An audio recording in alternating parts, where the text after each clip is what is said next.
Hello and welcome. In this lesson, we are going to ask and answer the question, what is money? Money is anything widely accepted as payment.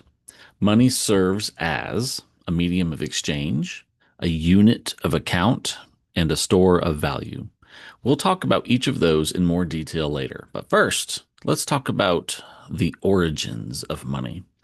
The earliest form of money emerged from the barter system, where goods and services were exchanged directly. Imagine you've got a cow and I've got some wheat. I want a cow and you want some wheat.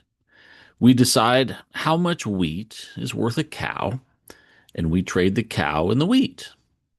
This is how we humans traded goods and services for a very long time. Bartering worked for simple exchanges, but had limitations. It required what's called a double coincidence of wants, which means you have what I need and I have what you need. Around 6,000 years ago, Mesopotamian tribes began using agricultural symbols on clay tablets to represent debts, marking the first known use of symbolic value rather than physical exchange, which brings us to the evolution of money. Let's talk about commodity money. The first step past bartering into using money is commodity money. But first, what is a commodity? A commodity is a basic good or raw material that is interchangeable with others of the same type and traded on markets. Commodities can be things such as gold, oil, or wheat. Early societies used commodities like cattle and grain and precious metals as money. The use of gold and silver bars and even bits of wire began around 4,500 years ago in Mesopotamia and Egypt. In ancient Mesopotamia, for instance, barley was used as a standard unit. In the Americas, cocoa beans functioned similarly.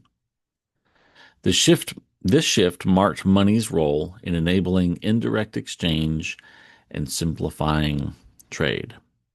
All right, so let's move past commodity money into coinage. All right, the first true standardized coins were minted in the kingdom of Lydia, which is in modern day Turkey, in the 7th century BC, or about 2,700 years ago. And those coins were minted using electrum. Electrum is a gold silver alloy. And these coins were stamped with royal seals to guarantee their weight and purity. Greek and Roman civilizations adopted and expanded coinage, making money a central part of daily transactions. All right, let's move past coinage into paper money. Paper money was developed in China. China developed paper currency during the Tang Dynasty, about 1,200 to 1,300 years ago.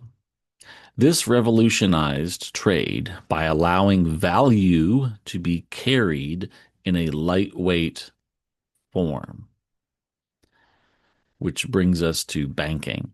So after paper money, we move into the banking era of money. All right, medieval banking systems led to the issuance of paper money backed by silver or gold.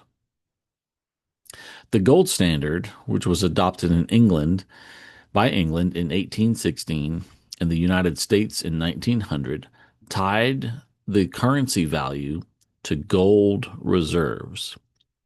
Europe adopted similar systems in the 17th century with banks issuing receipts for gold deposits, leading to fractional reserve banking. All right, let's go from banking to fiat money. All right, by the 1970s, most countries moved to fiat money, which is currency not backed by physical commodities like gold, but by government decree. The 20th century saw a pivotal, sorry, the 20th century saw a pivotal shift to fiat money. After World War II, the Bretton Woods system pegged currencies to the US dollar, which itself was gold backed. But in 1971, President Nixon ended gold convertibility, making most global currencies fiat currencies. This allowed governments to print money very flexibly, but introduce risks like inflation.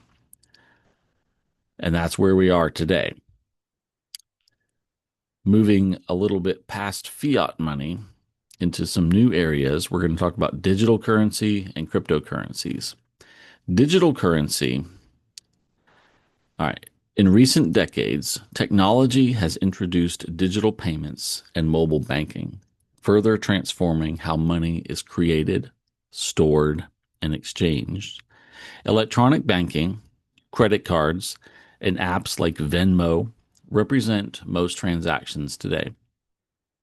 Over 90% of money in developed economies is digital, existing only as entries on ledgers at banks.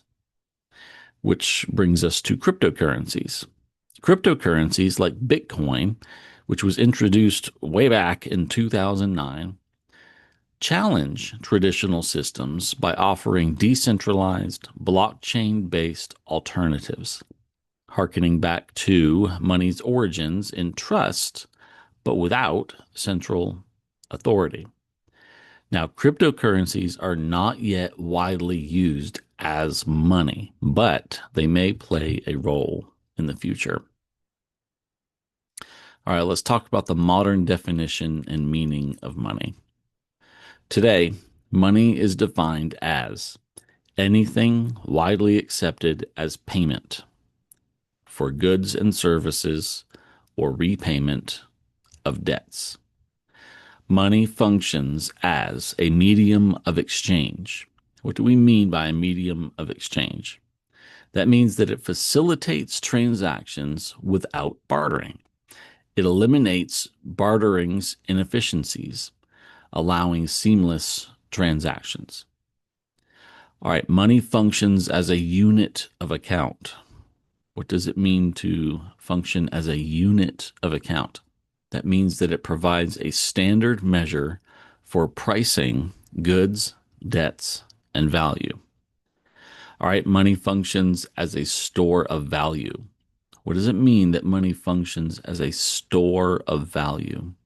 It means that it allows value to be saved and transferred over time, holding its purchasing power over time, though inflation can erode this. Let's take a moment to ask what makes money valuable. Money backed by commodities, which doesn't really exist today, but back when money was backed by commodities, that money is valuable because we agree that the commodities backing the certificates or the money is itself valuable. Fiat money, which is what we have today, is valuable because governments back it and we trust the governments to back it. All right. Finally, let's talk about the 5 key characteristics of money.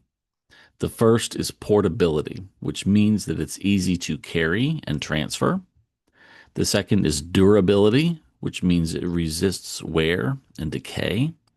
The third is its divisibility, which means it can be split into smaller units. The fourth characteristic of money is its uniformity, meaning each unit of money is identical in value. A quarter, 1 quarter, and another quarter are both worth 25 cents. All right, the fifth characteristic of money is scarcity. Its limited supply helps maintain its value.